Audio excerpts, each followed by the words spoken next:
Hey everybody, welcome back to my channel. My name is Zara and today I am going to be walking you through a couple of old school grimdark books that I really want to read.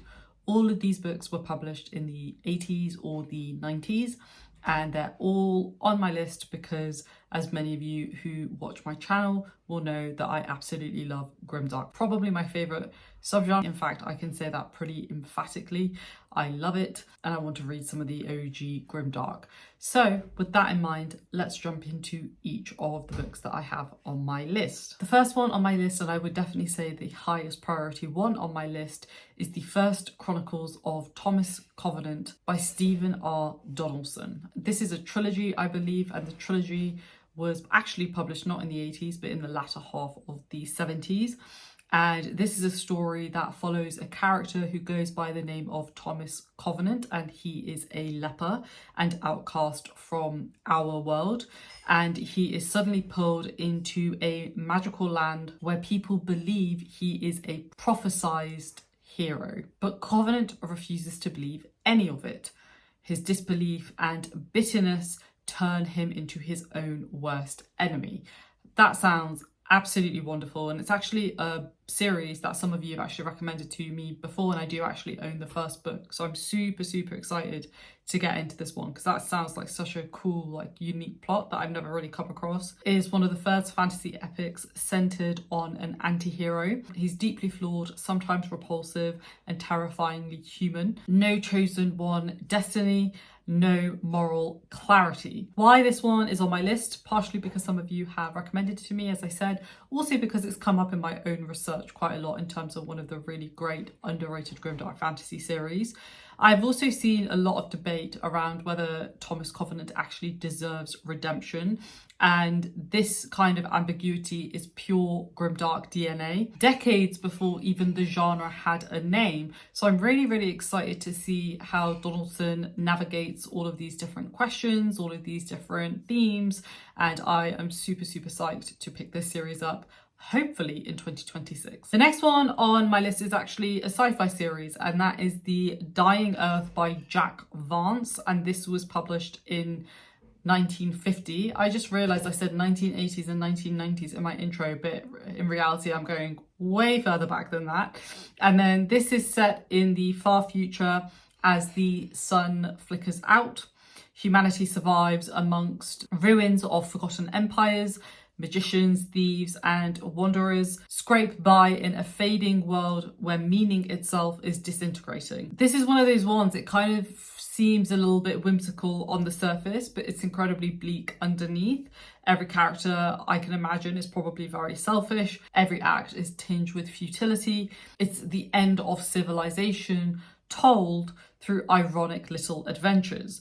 And why this one is on my list, one, I have heard quite a lot about Jack Vance. I think he's an author that's kind of been in the back of my mind for quite some time. I've heard the way that he writes is also very ornate in this book, and I think that contrast with the existential dread is something that I'm quite looking forward to reading. Vance's dying world setting, I think, also sounds really fascinating. I'm quite curious to see how he kind of represents the age-old empires and things like that. I love that as like a trope, I guess. And yeah, I just think this one is one that I'm gonna personally really enjoy. I'm really curious if anybody has read this as well. Then the third one on my list is one that I've actually never heard of before until I did a bit of research into this video, and that is The Gate to Women's Country by Sherry S. Tepper, and this was written in 1988. And this is set after a global collapse. Women live in fortified cities while men exist outside as warriors devoted to an endless war. The story follows one woman as she uncovers the disturbing truth behind that social order. And from what I've read, this is very cerebral, this book. It's very psychological rather than violent. What Tepper explores in this is really around manipulation, ideology, and what peace actually costs. Every character, may think they're right, but in reality, they're all quite malleable in terms of their morality, which I always enjoy reading. The reason why this one in particular is on my list is because it seems to be a sharp feminist take on grimdark. I wouldn't typically combine feminism and grimdark in the same sentence, to be honest. Often a characteristic of grimdark is that the worlds are very kind of horrific and they treat people really poorly, and naturally women get a lot of that, particularly as it relates to like sexual violence and things like that.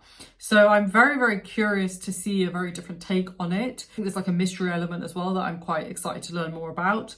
I think there's going to be a lot around like complex power politics, moral compromise, and a world that is rebuilt on secrets. I have a feeling this is just going to be like a massively underrated gem, and I'm super excited to read it. Then we have Soul Catcher by Charles Johnson, and this was written in 1972. So this one, I believe, is set before the US Civil War. A young black man is captured by a slave hunter who goes by the name of Soul Catcher.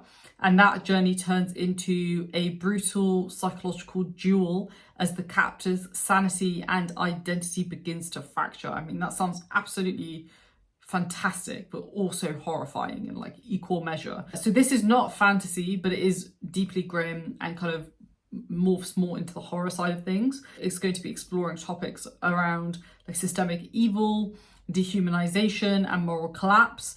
The violence here is spiritual and intellectual as much as it is physical.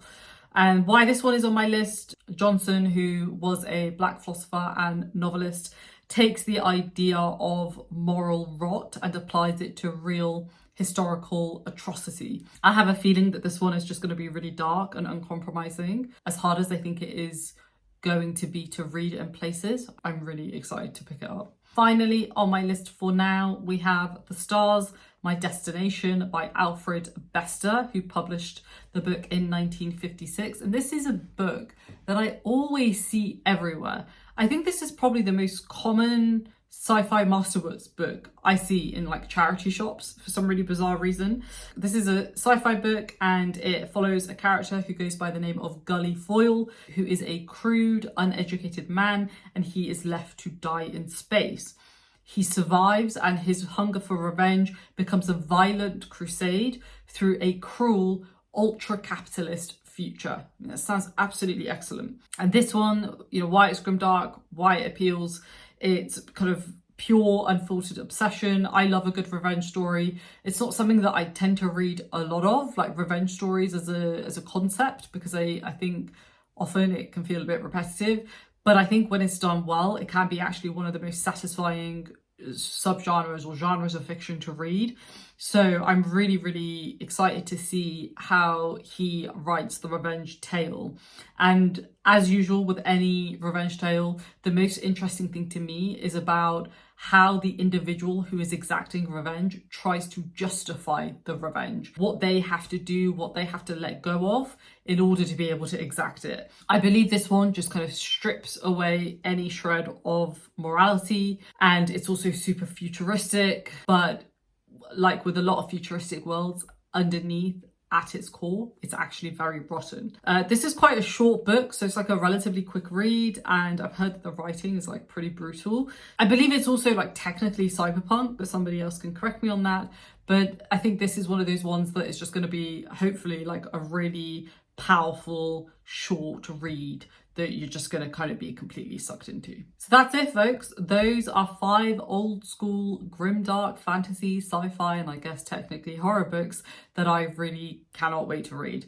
I'm curious, are there any old school OG grimdark books that you would recommend to me and to other people who watch my channel, who tend to like a lot of grimdark? It can be sci-fi, fantasy, any other genre, honestly, open to anything, but particularly looking kind of like pre-21st century. Like, what are the books that have really shaped the genre, even before the genre became like a defined thing? Put your recommendations and thoughts down below and I will see you there. Really looking forward to hearing your thoughts on this one.